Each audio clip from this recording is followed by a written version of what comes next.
Particle nature of light, कि जो photo electric effect के अंदर लाइट आ रही है वो पार्टिकल नेचर प्रूफ कर रही है, वो कैसे हो रहा है। ठीक है, कि यहाँ पे वेव नेचर तो नहीं हो रहा। फेलियर ऑफ वेव थ्योरी भी हमें बात करनी है कि फोटो इलेक्ट्रिक इफेक्ट के अंदर लाइट वेव की फॉर्म में क्यों नहीं आ रही, या वेव नेचर क्यों नहीं शो कर रही, पार्टिकल नेचर ही क्यों शो कर रही है। तो पहले पार्टिकल पढ़ लेते हैं। तो देखो इसके अंदर पहला पॉइंट हमारे पास है कि इंटरेक्शन हुआ रेडिएशन का और मेटल सरफेस का। तो ऐसा लग रहा था जैसे कोई पार्टिकल आके गिरे हैं किस पे, मेटल पे, लाइक फोटोन। पहला पॉइंट यही है कि in interaction of radiation with matter radiation behave as it is made of particle like photon. Second point है कि हर एक फोटोन की एनर्जी फिक्स होती है, कितनी, एच न्यू। कितनी होने वाली है, H new. Irrespective of intensity of radiation, all the photons of particular frequency have same energy। ये क्या कह रहा है कि अगर आपने पर्टिकुलर फ्रीक्वेंसी आपने सेम कर दी तो हर फोटोन की एनर्जी सेम रहेगी, इंटेंसिटी से फर्क नहीं पड़ेगा।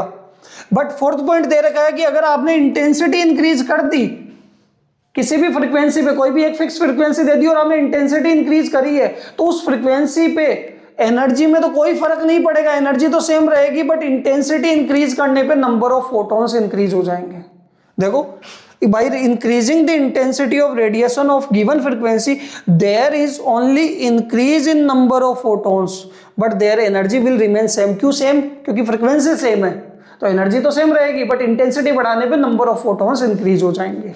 ठीक है, यानी लाइट पार्टिकल नेचर में आ रही है, तभी तो क्या कह रहा है कि है ना, क्या नाम है, पहले 4 फोटोन आ रहे थे, इंटेंसिटी बढ़ाई तो एनर्जी चेंज नहीं होगी, क्या होंगे, लाइट ज्यादा आने लग जाएगी, 4 की जगह 5 फोटोन आने लग जाएंगे। फिफ्थ आपके पास क्या है, all the photons travel with speed of light in space, कि भाई लाइट जिस स्पीड से फ्री स्पेस में या स्पेस में चलती है उसी स्पीड से फोटोन चल रहे हैं। जैसे ही मीडियम में लाइट की स्पीड चेंज होती है वैसे फोटोन की स्पीड भी चेंज हो जाती है। ये आपका कौन सा पॉइंट है, 6। इसका मतलब है कि ये लाइट का ही कोई ना कोई नेचर है, और कौन सा नेचर है, पार्टिकल नेचर है। अगला पॉइंट है, photons are not deflected by electric and magnetic field.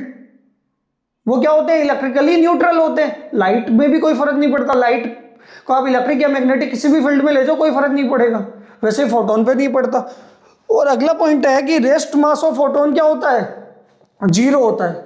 Rest mass निकालेंगे कैसे, तो देखो मूविंग मास का फॉर्मूला होता है m बराबर m नोट अपॉन में रूट के अंदर 1 minus v square upon c square. यहां पे m आपका क्या होता है, ये होता है मूविंग मास। m नोट आपका क्या होता है, ये होता है रेस्ट मास। तो अगर आप यहां से रेस्ट मास निकालने जाओगे तो m इंटू रूट के अंदर 1 minus v square c square करना पड़ेगा अपन में, यही होने वाला है। अब आपका फोटोन ही लाइट की स्पीड से ट्रेवल कर रहा है तो v किसके बराबर होगा, c के।